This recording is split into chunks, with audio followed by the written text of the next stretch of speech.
وإياك أن تندم أنك عاملت الناس بطيبة قلبك وصفاء نيتك. يكفي أن الله تبارك وتعالى يرى خالص نواياكم، وعلى نياتكم ترزقون. ومن عاش بصفاء النية نجاه الله من كل بلية، ومن عاش بالمكر مات بالفقر. وضع هذا الكلام حلقة في أذنك: لا حيلة في الرزق ولا شفاعة في الموت. بسم الله الرحمن الرحيم. السلام عليكم ورحمة الله وبركاته. حبايب قلبي، وحشتوني جدا جدا جدا. يا رب تكونوا كده في أتم صحة وتكونوا في أحسن حال. شوفوا يا حبايب قلبي، النهاردة يوم كده، يوم روتيني اليومي، يعني يوم مش عادي. طبعا كلنا حبايب قلبي بنحب النظافة وبنحب من كل حاجتنا تكون نظيفة.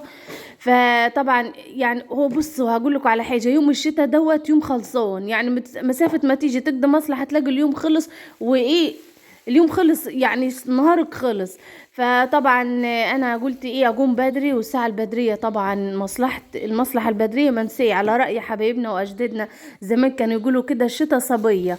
فاللي عايزه تدفي نفسها كده وعندها برد زينا البرد الكورس دوت، تقوم تشجع نفسها كده بروتين حلو كده قوي، ماشي في الميه، نبلبط ونعمل، مش هتتعبوا. خلي بالكم، ناس كتير هيقولوا انت هتتعب والكلام ده. انا يعني الحمد لله الحمد لله، نحمد ربنا ونشكر فضله. يمكن انا محصنه مش عارفه. والله قمت بقى قعد لميت السجاد بتاعي وغسلته ونضفته وخليته قشطه قشطه قشطه. وخلي بالكم ما تقلقوش خالص، انا بعدها عن الحيطان الوزر برضو الحمد لله حامي برضو الحيطه. بس دعكت بقى السجاد ونضفته وخليته حاجة فلة. كانوا عدمانين والله، طبعا لما كانوا مركونين بقالهم يجي سنة طبعا مركونين، ولما جينا فرشناهم لسه طبعا احنا لغاية دلوقتي تعتبر برضو ما كملناش الدور الارض، لان في حاجات برضو لسه ايه عايزة تتظبط. فموضوع التظبيط ده برضو ايه بيوسخ الدنيا ويعدم الدنيا.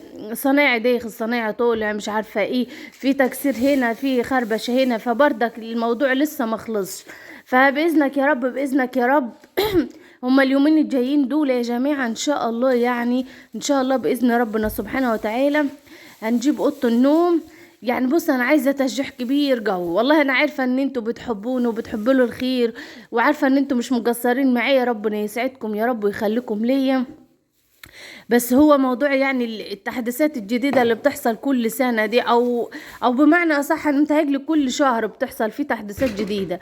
فهي دي اللي بتخلي الدنيا ايه تبقى، يعني مش عايزة اقول الدنيا واجعة. الحمد لله على كل حال، نحمد ربنا ونشكر فضله. فطبعا السبب انتوا مش خالص، يعني انا عارفة ان انتوا واقفين معايا وقفة حلوة، وقفة اخت لاختها، وقفة ام لبنتها كده. فربنا يسعدكم يا رب ويخليكم ليا، وما تحرمش منكم ابدا، اهل وناس وعزيمته، وانتوا اللي مجوين. خلي بالكم والله العظيم ربنا يخليكم ليا. يعني لما بلاقيكم كده بتكتبوا لي كلام حلو كده بيحفزني والله، بتشجعوني ان انا ايه استمر واعمل تاني فيديوهات جديدة واقدم كل اللي عندي. بس طبعا بالنسبه للفريزر يا جماعه، ناس كتيره متضايقه جوه من مكانه هنا. بص عامه يا حبيب قلبي، هقول لكم على حاجه: من ناحيه المطبخ بتاعه، هو ما مش يعني مش مكانه الرزين ده، الحاجه بتاعته دي مش مكانها. يعني عندكم الفرن وعندكم الفريزر، دول ان شاء الله باذنك يا رب بعد ما نخلص فوق ان شاء الله، يعني نطلعهم فوق. واحنا لغايه النهارده لسه ما عملناش حاجه فوق. بس احنا ابتدينا، يعني جبنا رملة وكده ونضفنا الدنيا فوق، بحيث ان احنا ايه هنبدأ شغل فوق. هنمحر بإذنك يا رب. طبعا هنعمل الكهرباء الأول، يعني هنأسس الأول عشان خاطر المدعكة اللي دعكناها في الدور الأرضي الأساسيات هي الأهم. هنأسس الأول بعد كده نكمل. فما تقلقوش يا حبايب قلبي، انا عارفه ان انتوا صعبان عليكم جو المطبخ بتاع بعد التجديد والنظافه والحلاوه اللي وصلنا لها الجمال ده. احط فيه كراكيب زي كده، هي مش ماكينه اصلا. المطبخ عايز حاجات صغنططه.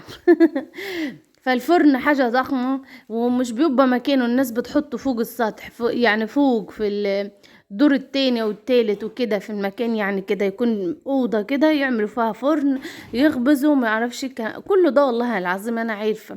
بس انا مؤقتا انا عندي البوتاجاز التاني برضو من ساعه ما كان معمول على الغاز الطبيعي لغايه النهارده ما جبناش صنايعي بصراحه ايه ظبطوا يعني ورجعوا زي ما كان يشتغل بأنبوبة عادي. هو مش ما فيش يعني صناعية والله على جفا من يشيل وقاعدين في البيوت يعني.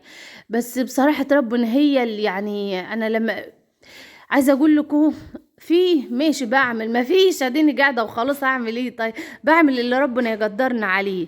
ف يعني لو تتابعوا لي الاعلانات وشدوا حيلكم معايا، اتعبوا معايا شويتين دول، ربنا يخليكم ليا. معلش انا بتجل عليكم جو، بس والله يعني انا لولا بس ان انا عارفه ان ده عشم، ان انتوا اهلي وناس وحبايب وحابين ان انتوا تشوفوني كده في احسن حال. فعشان كده انا بجو قلبي كده، وبطلب منكم ان انتوا تتابعوا لي الاعلانات واللايك والكلام ده. ربنا يسعدكم يا رب ويخليكم ليا.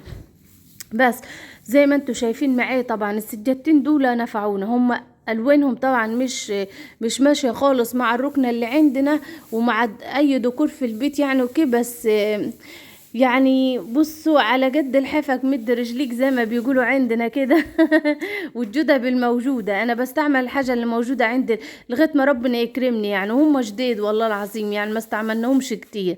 فان شاء الله يعني اما نظبط فوق. انا الركنة مرضتش بيعها والله العظيم، جات لنا لها اكتر من بيعة، بس الحاجة يا جماعة مولعة نور. انا لما دلوقتي افكر ان انا اشتري اوضة نوم، اقسم بالله اسعار خيالية، اسعار يعني مش هقول لكم في متناول الجميع، مش في متناول حد خالص. عشان كده لغاية النهاردة والله العظيم ما قادرة ان انا اشتري اوضة نوم لينا. ف هو الحمد لله على كل حال، بس باذنك يا رب كل حاجه هتتحقق ان شاء الله. يومين الجايين دول الفريزر طبعا زي ما انتوا عارفين، ناس كتيره باركت لي ان انا جبته، طبعا كتر الف مليون خيركم، ربنا يبارك لي فيكم يا رب ويسعدكم ويبارك في صحتكم وعافيتكم يا رب. بس هو الفريزر ده جايبينه علشان خاطر طبعا بشكر حبيبتي ام فيصل، يعني هي في مفاجاه حلوه كده محضرها لابو ادم. ابو ادم ايه اللي انت عايزه يا ابو ادم؟ كده. بس فهي المفاجأة دي جاية مخصوص لابو ادم، فاحنا جبنا الفريزر دوت بنستعد ليها يعني، فاهميني؟ بس ففي حاجات حلوة كتيرة يعني مش عايزة احركها لكم. وفي مفاجأة هي بتقول يا فاطمة انا محضرة لك مفاجأة كبيرة قوي هتبسط الجو يعني. يعني والله العظيم ربنا يخليك ليا يا ام فيصل، ما تحرمش منك ابدا، وربنا يخلي لي كل المتابعين وكل حبايبي، وبشكركم جدا والله. بس بشكركم على وقفتكم معايا، على دعمكم ليا، على حبكم فيا، على الكومنتات الجميلة دي اللي تفرح القلب. ربنا يخليكم يا رب ويجعلكم دايما كده منصفين للمظلومين. ربنا يسعدكم يا رب.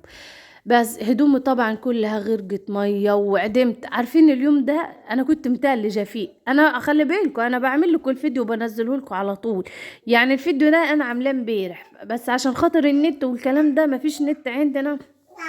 ربنا يكرمهم طبعا بتوع النت مش عايزين يركبوا لنا نت، عايزين خايفين ان احنا ربنا يكرمنا. فبيلعبوا في الحتة دي، بيلعبوا في لقمة العيش.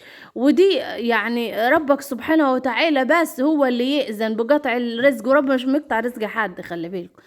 بس فالحمد لله، هو في مثل بيتقال عندنا لو الرزق بإيدين العبد كان قطعه، وفعلا والله العظيم. فهم فاكرين ان هو قطع النت هو اللي يقطع عيشنا ويقطع رزقنا، بس بالعكس. مهما تتآمروا ومهما تتفقوا مع ناس ومهما تتفقوا مع أعداء وكده، اللي عايزه ربنا هو اللي هيكون المكسوم، بس هو اللي احنا هنشوفه. بس والحمد لله دينا شغالين والله بكروت فكة. انا مش عايزة حد يزعل مني لو ما بردش والله على تعليقات، انا بحاول بقدر الامكان. عارفين انا حتى برد على تعليق 2 بلاقي الرصيد خلص. مش ببقى عارفة اطلع حتى من الفيديو. فمعلش يا جماعة هنحاول بقدر الامكان برضو ان احنا نشوف موضوع النت ده، وربنا يوقف لنا اولاد الحلال يا رب اللي فعلا بيصونوا لقمة عيشهم هم حتى يعني. يعني صون لقمة عيشك انت، يعني مش شرط احنا متفكرش فينا. الحمد لله على كل حال. بس احب اطمنكم واحب افرحكم يعني ان شاء الله ان شاء الله باذنك يا رب قريب نشترين عدسات التقوية. هقول لكم انا على حاجة. طيب انا هصور له كل اللي احنا كل اللي اتقال نعملوه عملناه، عشان احنا ما قصرناش مع حد ابدا والله العظيم. تاني اللي بيقول على جنيه بنديله 10، قسما بالله ما بنقصر مع حد ابدا. بس هو حتة يعني عايزه اقول لكم على حاجه، مش حته حقد، هي عدت مرحله الحقد، عديتها على فكره بمراحل والله العظيم. فجبنا العدسات، وجبنا بتاع التقوية اللي قلتوا عليه ده، وجبنا جهاز قال لنا ب4000 جنيه، وجبنا روتر، ويا اختي هيصة بكون فلوس على قلبنا، وجبناها والله العظيم، ورماهن طلع رماها فوق في الشمس، طلع بقى نجيبهم عشان خاطر ما يهلكوش من الشمس فوق. فاحنا ان شاء الله هصورها لكم وهقول لكم. بس احسن ناس كده تقول لي انت كل شويه تطلع تقول الحسد والحزن والحقد. ايوه يا جماعه والله العظيم موجودين، وعينهم علينا، عينهم مفتحه قد كده علينا احنا بالذات، وعايزين يقطعوا عيشنا النهارده قبل بكره والله العظيم. بس انا مش بحب اتكلم والله، ولا بحب ان انا اجي، يلا انا ما احبش اضايقكم اساسا، عارفه ان انتوا بتزعلوا عليا قوي وعايزيني كده افضل كده مستمره ومن تقدم لتقدم. بس اعمل ايه والله، ما باليد حيله يا جماعه، اقسم بالله الناس مش سايبانا في حيلنا، والله العظيم الناس ما سايبانا في حيلنا. المصيبة ان الواحد ما بيعملش حاجة وحشة في حد، اللي ربنا بيقدر عليه والله العظيم في الخير بيعمله. بس هنقولي الحمد لله، العين ما بتحبش لحسن منها، صح والله العظيم. هي الكلمة دي، المثل ده هو اللي يلخص كل المواضيع. والحمد لله برغم ان ربنا مديلهم واحسن مننا بكتير يعني، بس هنقولي يعني يلا الحمد لله على كل حال، نحمدك ونشكر فضلك يا رب، الحمد لله على كل حال يا رب يا رب. بس اكون بس ما ازعجتكوش بكلامي، والله انا بحب ان انا فضفض معاكم، ما احبش اشيل حاجه جوايا ابدا ابدا. اي حاجه مزعلان بحب ان انا اقول لكم عليها، اي حاجه مفرحوني قبل ما افرح بحب ان انا افرحكم بيها. بس هو ده والله العظيم هدفي يعني. فربنا يخليكم ليا، وبتمنى كل حاجه انزلها على اليوتيوب ترضيكم كده وتبسطكم وتعجبكم. وبشكر كل حبايبي اللي بيستنوني من فيديو للفيديو وبيسألوا عليا، كتر ألف مليون خيركم. بسأل كل يعني، بشكر كل اللي دخلوا لي الواتس وسألوا عليا في غيبي، أنا بشكركم جدا، بحبكم جو جو جو قد الدنيا والله العظيم. وما فيها أهلي ونيسي وعزوتي وسندي وحبايبي، وبينصفوني دايما، بتنصفوني دايما مع الغريب، بترد غيبتي دايما، فده حاجة كبيرة جو عندي، بشكركم جدا. يلا كده يا حبيبي، اللي دخل عابر سبيل في القناة عايزاه يكون مقيم كده في القناة، ويا رب تعجبه وتكونوا عند حسن ظنه، واشترك في القناة. مستنياكم كلكم تشتركوا عندي عشان عيلتي تكبر بيكم وليكم يا احلى واطيب فانز في اليوتيوب كله. واللي ما حطش اللايك يا ريت يفتكر ويحط اللايك، حط اللايك اللي يوصل للحته دي يقول لي يا فاطمه حطيت اللايك، ما نسيتوش. تمام. واللي ما اشتركش في القناه عايزاه يشترك كده ويفعل الجرس عشان اول ما انزل اي حاجه جديده الاشعار يطلع يجري طيران يروح له. واتشرف بقى قعد بشوفتكم وبكلامكم الحلو وبكومنتاتكم اللي زي العسل. ربنا يسعدكم جميعا ويخلي لكم اولادكم، وكل سنه وكل حبايبنا واولادنا طيبين بالترم الجديد. ويا رب يا رب تكونوا كلكم توفقتوا في الترم اللي فات، واللي ما توفقش ربنا يوفقه ان شاء الله ويجتهد، وربنا معاه في الترم الجديد. ويا رب ينجح كل اولادنا، يا رب يحقق له كل ما تتمنوه، اللهم امين. اشوفكم ان شاء الله في فيديو جديد، وفي رعاية الله وبأمنه، مع الف الف مليون سلامة، مع الف سلامة.